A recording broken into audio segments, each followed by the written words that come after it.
इस दुनिया में लाखों आर्टिस्ट आएंगे और लाखों आर्टिस्ट जाएंगे, लेकिन बॉब मार्ले जैसा ना कोई था और ना कोई होगा।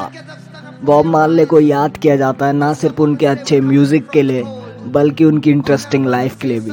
तो आज के इस वीडियो में बात करेंगे बॉब मार्ले से जुड़े अमेजिंग और अननोन फैक्ट्स की। तो वीडियो स्टार्ट करते हैं।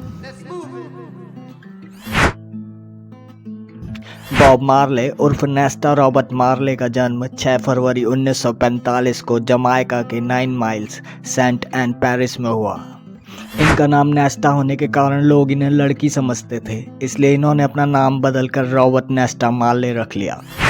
मात्र 4 साल की उम्र में लोगों ने ये मान लिया था कि बॉब मार्ले के पास कोई जादुई शक्ति है जिससे वो लोगों की हाथों की रेखाएं पढ़ सकते हैं। और ये बात जब उनकी माँ सैंडलर ने सुनी तो उन्हें इस बात पर यकीन नहीं हुआ और उन्होंने इस चीज़ को मजाक में लिया। लेकिन थोड़े समय के बाद जब बॉब द्वारा हाथ पढ़कर बताई गई बातें सच होने लगी, तब उनकी माँ को यकीन हुआ और ये बात पूरे जमाइका में आग की तरह फैल गई। और बॉब मार्ले अपनी छोटी सी उम्र में जमाइका के सबसे फेमस बच्चे बन गए। बॉब जब स्कूल में थे तो उनका फेवरेट सब्जेक्ट मैथ्स था, लेकिन वो ज़्यादा लंबे समय तक स्कूल नहीं जा सके। एक हादसे के दौरान उनकी आंखों में एक मेटल का टुकड़ा घुस गया। इसके बाद उन्होंने स्कूल न जाने का फैसला किया। बॉब मैरिजुआना यानी कि गांजे का सेवन बहुत अधिक मात्रा में करते थे। इसी कारण उन्हें एक बार गिरफ्तार भी किया गया और उन्होंने करीबन 1 महीना जेल में बिताया। और इस दौरान वो इतने फेमस हो चुके थे कि जेल के अंदर उन्होंने अपने कई दोस्त बनाए और इन दोस्तों ने उन्हें गाने लिखने के लिए प्रेरित किया, जिनमें उन्होंने पॉलिटिकल मैसेज और समाज में फैली हुई बुराइयों और परेशानियों को डालने के लिए कहा।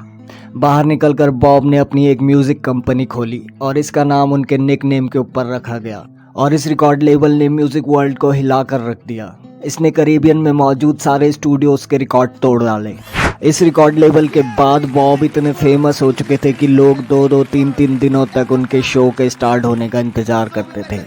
और ख़ासकर महिलाओं के लिए बॉब इतने लोकप्रिय थे कि उनके जीवन काल में उनका कई महिलाओं के साथ संबंध रहा और कई महिलाएं उनसे बच्चा भी चाहती थी।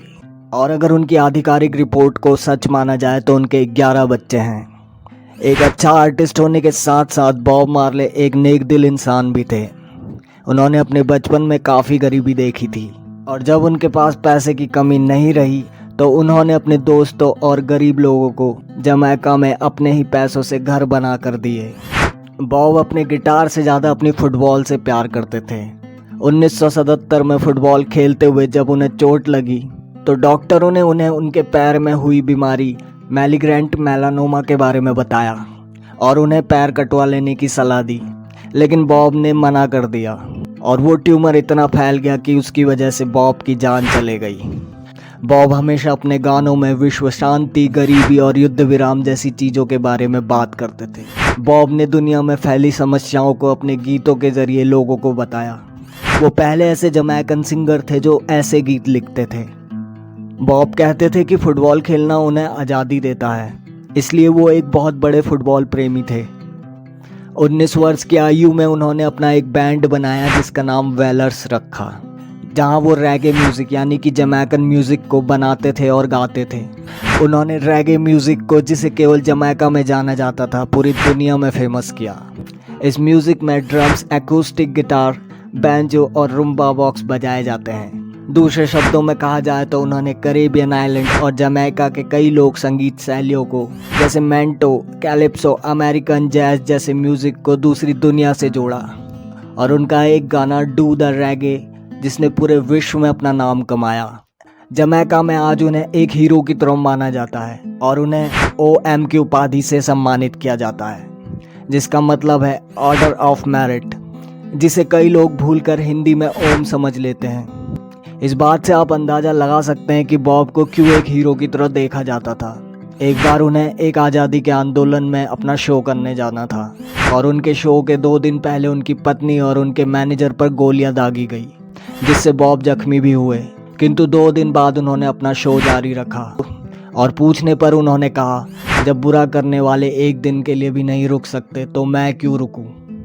उन्होंने रस्ताफरी धर्म को अपनाया, जो भगवान से एक आकार होने की बात करता है। इस धर्म के लोग ईश्वर तक पहुंचने के लिए गांजा और अफीम जैसे मादक पदार्थों के सेवन को एक जरिया मानते हैं और इसी विचारधारा को मानता है हमारे भारत के नागा साधुओं का समाज, जो शिव की आराधना के लिए गांजा फूकते हैं और दुनिया के बंधनों से मुक्ति पाने में विश्वास रखते हैं। इसीलिए बॉब भी इस विचारधारा के चलते शिव भक्त बन गए थे। उनकी एल्बम रस्तमान वाइब्रेशन सबसे ज़्यादा चलने वाली एल्बम थी, जो बिलबोर्ड के 10वें पायदान पर रही। एक्सोट्स उनकी मशहूर एल्बम जिसे लोग आज भी सुनते हैं। Waiting in vain, Jamaica, one love जैसे गाने आज भी लोगों को पसंद हैं। उनकी मौत के 3 साल बाद उनकी एल्बम लेजेंड नंबर 1 के पायदान पर रही, जिसकी 15 लाख कॉपीज़ बिकी और ऑल ओवर वर्ल्ड में इसकी 28 लाख कॉपीज़ बिकी। और ये बात सुन के आपको हैरानी होगी कि ओम नमः शिवाय नाम का गाना, जिसे दुनिया समझती है कि बॉब मार्ले ने गाया है, ये एक झूठ है। ये गाना अपाचे इंडियन उर्फ स्टीवन कपूर ने गाया है। इस गाने के जरिए उन्होंने अपनी तरफ से बॉब मार्ले को श्रद्धांजलि प्रस्तुत की है। 11 मई 1981 को मात्र 36 वर्ष की उम्र में बॉब ने दुनिया को अलविदा कह दिया। इनको इनके घर के गार्डन में एक मुट्ठी गांजा, एक गिब्सन गिटार और एक फुटबॉल के साथ दफनाया गया। बॉब तो चले गए, लेकिन आज भी कहीं ना कहीं उनके विचार, उनकी तस्वीरें, उनके पोस्टर आपको देखने को मिल ही जाते हैं।